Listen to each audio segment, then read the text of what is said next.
the Westport water treatment, the Guilderland School. The Guilderland School we just finished let's see, this would have been early 2011, and Google Earth already had a picture of the school with the panels on it, so that was kind of cool. And there's some more. So cost of these things. So now we're gonna talk about how do you finance, how do you afford these? Well, residential had been $5 to $6 a watt. It's now gone a little below that because the cost of panels has gone down. So it's probably now typically under $5 a watt at this point for residential. A commercial one is $3 to $5 a watt, depending how big it is. I've even gotten a little under $3 a watt now for a really big one. I'm designing a 5 megawatt one right now for Johnson City. And just to put that in perspective, I read recently that a nuclear power plant in Georgia got approved, the first one for like the last 20 years, and they said it was going to cost $14 billion to build it. Well, I rooted around a little bit and I figured out that they're probably going to build 2,000 megawatts. That's kind of a 1,000. They got 2 reactors, SP1000s. That's 1,000 megawatts apiece. So I said, okay, 14 billion is 14,000 million divided by 2,000 million. That's $7 a watt installed.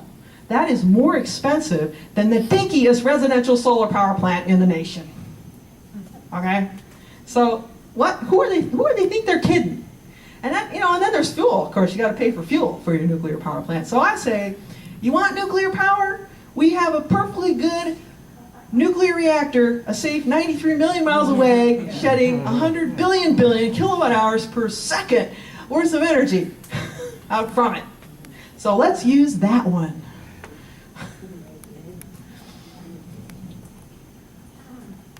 All right, so how can we do this? What can we do? Well, a new thing has happened. A new thing. You can now lease a solar electric system. And right at the moment in New York, this is an incredibly good deal because we have a nice incentive from NYSERDA, still $1.50 a watt. We have a federal tax credit, which is 30% of the system cost. And we have a state tax credit, which is 25% of the system cost. If you were to buy a system, you would need to be able to take advantage of all those tax credits to get the best deal. But if you lease a system, you don't have to worry about that. Now we are working with SunPower as our supplier for leasing. So they have the 20% modules, so they have the really powerful modules. And what they do, and this is very clever, and all leasing companies are doing this, they are taking the tax credit, and there's a tax credit they can take that a homeowner cannot. It's called accelerated depreciation. And that is something only a business can take. So what they're doing is they're taking the federal tax credit and the accelerated depreciation, which is a hefty tax benefit, and they are passing the savings on to the customers. So it is now possible to get a solar electric system for a very small amount of money. So I'm going to show you a few slides about what that amounts to. Could you go solar today if the cost of that electricity was cheaper than paying the utility? Be pretty easy if that were true, right? How about if the cost for solar electricity was less than the cost of a smartphone? Okay, I want to take a poll here. How many people are paying more than $50 a month for your smartphone? If you get the basic service is $20 or $30. The data service is $30. And the texting, if you do texting, is like $10, at least from Verizon. Okay, so you can go solar for a lot less than that. All right, so here's some advantages of doing it. Low payments, first. Even if you can't take the federal tax credit, you still get its effective value. And since you don't actually own it, we do the maintenance. You don't have to worry about maintenance.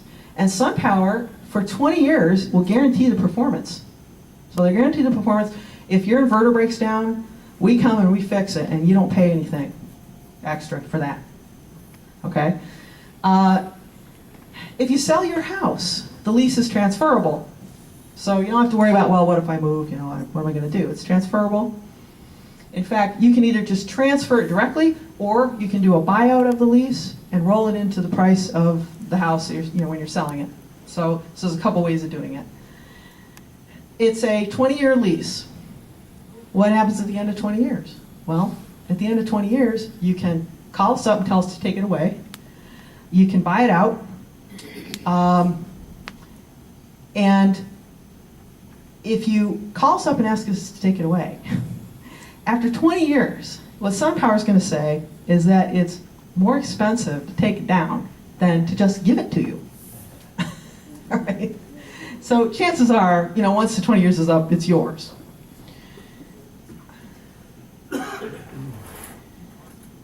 Okay, so here's a little bit of shameless commerce, as the car guys say. There's quite a few places, there's probably half a dozen places leasing, and a lot of them, the way they work is you call someplace in California, and you set up a deal, and then they hire some installer, you might not know who, all right, to come and do it. So, with us, at least you're going through us directly, and SunPower is a company that's been around 20 years. We've been around 24 years, so we're going to be here, and they're going to be here to honor the warranties and maintain the system. So think about that, when you're leasing. Now there's this other thing called a prepaid lease, and I'll get into some numbers here in a minute. Prepaid lease. Well, that sounded like a contradiction in terms to me when I first heard of it. I thought, how can that be? Well, basically it's still a lease, so SunPower still owns it. But what you do is you pay out the whole amount in the beginning, and it's a lower amount overall. If you spread it out over 20 years, it'd be more because of interest rates. Okay, so pay it all in the beginning.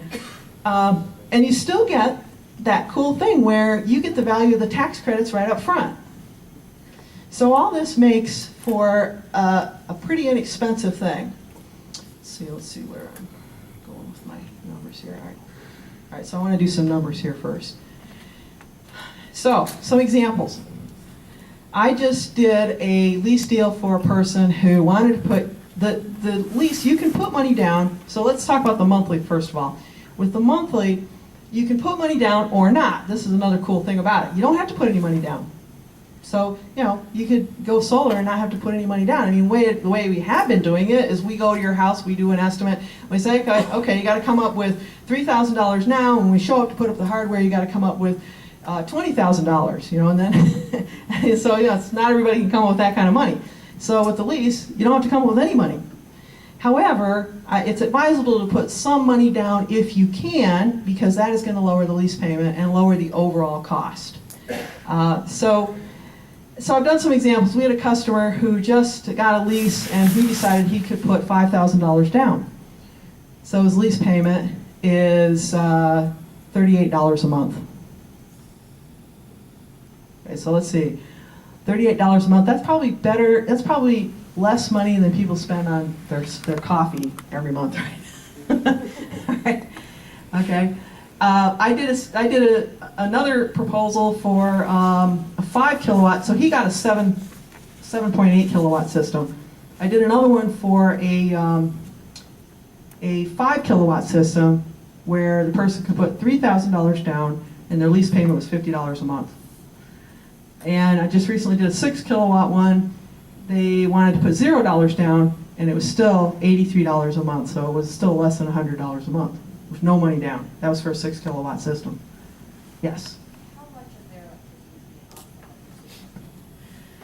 electricity? So the first guy, I think he was doing close to all of it. He was doing, I don't know, 80 or 90%. What was the question? Offset. How much electricity offset? How much of his bill was he serving? So he was up there. He wanted to get as close to zero as possible. Okay, so that's not so hard to do. I mean, especially with the SunPower modules, which take up less physical space. It's not too hard to get to zero on your bill. Question. Yes. Who makes the application to NICEAG for this lease? Oh, okay. Applications and paperwork. All right. So there's, when you do leasing, there's 4 paperwork things to do. One is the lease agreement, which what we do is we send you, we enter your information into SunPower's lease site, and you get an email asking to allow a credit check. Okay, you gotta have a FICO of at least 700 to be able to lease. So they're gonna do that, and they're gonna tell us pass, fail. Okay, so if you pass the credit check, then we send an email to SunPower and we say, please generate the lease documents, which they do that, and they send you an email with the lease documents, which you can read over, and you can electronically sign it and send it back to them. Okay, so then that's sort of all you have to do for the lease part of the paperwork. We then take that paperwork and attach it to the NYSERDA paperwork for the incentive, so then we're going to probably come back. We're going to come back to you and have you sign some pieces of paper for NYSERDA for that incentive, and then we send all that in. Then we wait, we wait 6 to 8 weeks for NYSERDA to get their act together. Different times of year they have a lot of volume of applications, but typically it's 6 to 8 weeks to get the okie dokie from them. Now, meanwhile, there's 2 other things we got to do. We got to apply for a building permit and not all towns require a building permit, so we just always call the town, ask them if they require a building permit. If they do, we fill out the application and send that in. And then there's a utility interconnection. So that is, at this point, relatively easy, and we do that also. So we fill that out. It's a 10-page thing. There's really only things to fill in on 1 page of it. And again, we have to have the customer sign that. And then we send that into NYSEG, and we have taken to sending all these things in from our office so that we can track them to make sure that they don't get lost. If something doesn't come back, we know it didn't come back, and we can call up NYSERDA, we can call up the utility and say what's going on. But the utility part of it has become very easy, which is great. I'm going to write a book about this, because in 2000, I spent 30% of my time harassing the utilities on interconnection. Having to go back and do this and do that, and nothing made them happy. I mean, it was so bad that after we'd done everything on these 2 projects, the first 2 grid ties in upstate New York, one was the Tompkins County Library, which you might know about, and the other one was a residential system in Van Etten. And we went through all this stuff with the utility, and they asked for all kinds of crazy stuff, and we did all these things, and then I call them up one day and I says, okay, so can we turn it on now? And they said no. I was like, why not? Well, because. So then we called the press. And the next thing I know, they're calling me back going, okay, you can turn it on. Okay. But that's the kind of thing that used to go on back then. That was in 2000. Now, whole different story. We're buddy-buddy with the person that does the paperwork over at NYSEG and over at National Grid, and we send the paperwork over, and they take care of it, and they're very quick about it. So it's all gotten a lot easier. Once your system is installed, there's one more thing the utility has to do. They have to come out and put on a net metering meter, a meter that can go both ways. So again, that used to take 1 to 2 months. Now it takes 1 to 2 weeks. So generally it's really easy on that also. Then you can turn it on and start cranking out the solar electricity.